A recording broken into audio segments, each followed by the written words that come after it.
যোগিন, অযোগিন, যোগিন ঘরে আছো? কে? ও হ্যাঁ গো, কী হয়েছে বলো? যোগিন, দেখ না, কদিন পরে আমার বৌমার কী হয়েছে। সে যে রাত্রিরে ভালো করে ঘুমোয় না, খালি বাইরে চলে যায়। তারপরেতে এটা ঘরে জুড়ে ফেলছে, ওটা ঘরে জুড়ে ফেলছে, কখনো হি হি হি হি করে দাঁতকে বের করে হাসছে। সে কীরকম তার মুখটি বড় বড় চোখ করে হাত পা খেচ্ছে কদিন পর। তারপরেতে বলছে, আমি বলি তুমি ওরম করছো কেন? বলে আমাকে কানে কানে কে যেন বলে দিচ্ছে, আর আমাকে গালাতে একবার ভয় দেখাচ্ছে। সে যা বলবে আমায় তাই করতে হবে। তো সে যা বলছে ওই জন্য আমি তাই করছি। কী হলো, একটু হাতটা চেলে দেখো না গো আমার বৌমা। তা তুমি জিজ্ঞেস করিনি যে কোন শালা তোমার কানে কানে বলছে? না, ও বলে কিছুই আমি বুঝতে পারিনি। আমাকে কানে কানে খালি যা বলবে আমাকে তাই করতে হবে। আমি জন্য তাই করছি। একটু হাতটা চেলে দেখো। দেখছি দেখছি। ও, ওকে প্রেতাত্মা ধরেছে জানো।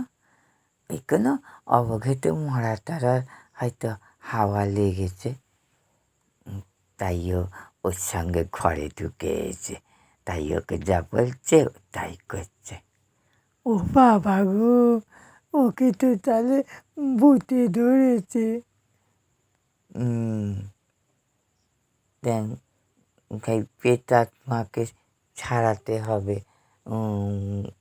তা ঘরে দোষ হয়েছে। আচ্ছা দাঁড়াও, আমার কাছে না স্লিপ করা আছে। এই কিছুদিন আগে একটা ওই রকম দোষ কাটিয়ে এলুম। তা স্লিপটা তোমাকে দিচ্ছি। এই স্লিপ অনুযায়ী সব বাজার করে রাখবে।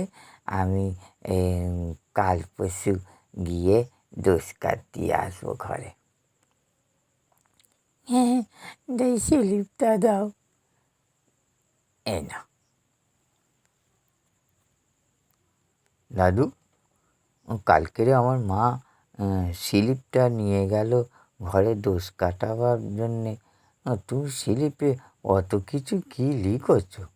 অনেক কিছু সব লিখেছ।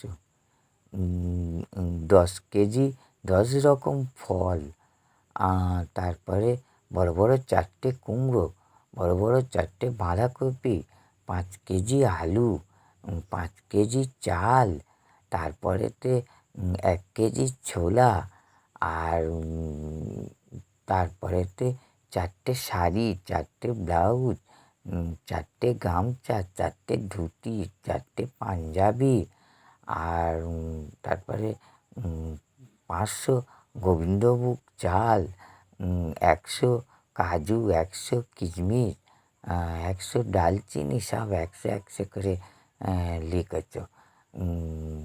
এত কিছু সব কী লিখেছ?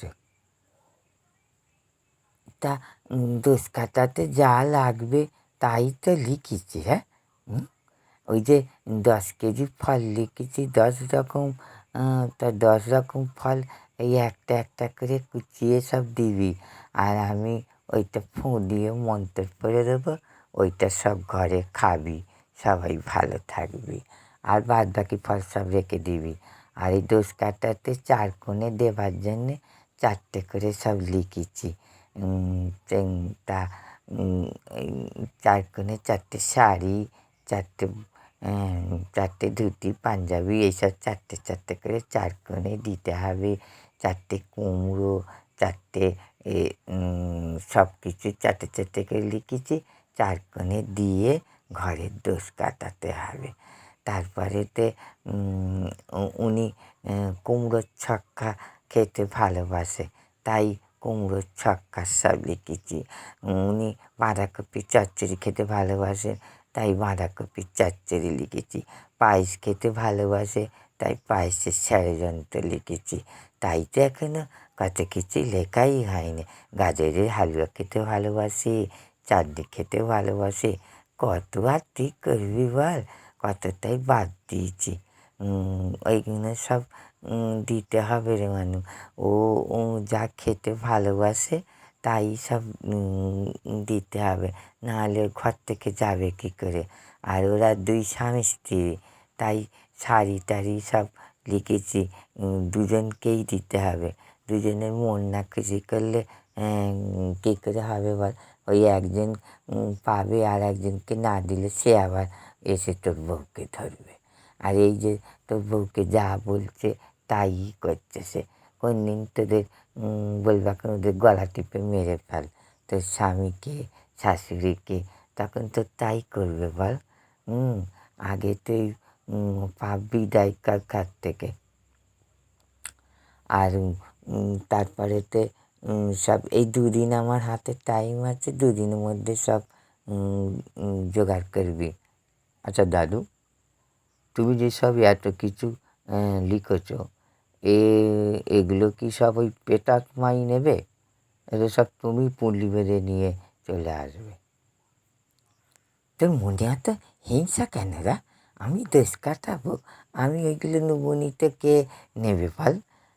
তো এই এই এত বড় বড় সব দুর্গা পুজোয় মা দুর্গার পায়ের কাছে সব কত ছাপা শাড়ি, গামছা, আলতা, সিঁদুর দেয়। তা মা দুর্গাকে এই ছাপা শাড়িগুলো পরে না গামছাগুলো নেয়? ওই তো সব বামুনই পুল্লি বেঁধে নিয়ে চলে আসে, ওর বইয়েরা ঘরে সব পরে। তুই আগের জন্মে বামুন হবি, তুই ওইরকম পুল্লি বাঁধবি। খচ্চর বেয়াদব ছেলেকে টাকাতে, ওইসব কী কথা? আচ্ছা দাদু, ঠিক আছে। হ্যাঁ ঠিক আছে বললে হবে না, তাড়াতাড়ি সব জোগাড় কর। আমি এই কাল পরশু দুদিন টাইম আছে, আমি এখন আর এখানে থাকবো না। ওইরকম 2-3টে কেস এসে আমাকে যেতে হবে। আমি এখন বাড়িতে থাকবো নি। তুই সব জোগাড় কর, আমি কাল পরশুর মধ্যে করে দিয়ে আসবো। আচ্ছা আচ্ছা ঠিক আছে, আমি তাহলে আসছি। যাকে বাবা, কিছুদিন এখন খাবার পরবার আর আমার অসুবিধা হবে না। নমস্কার।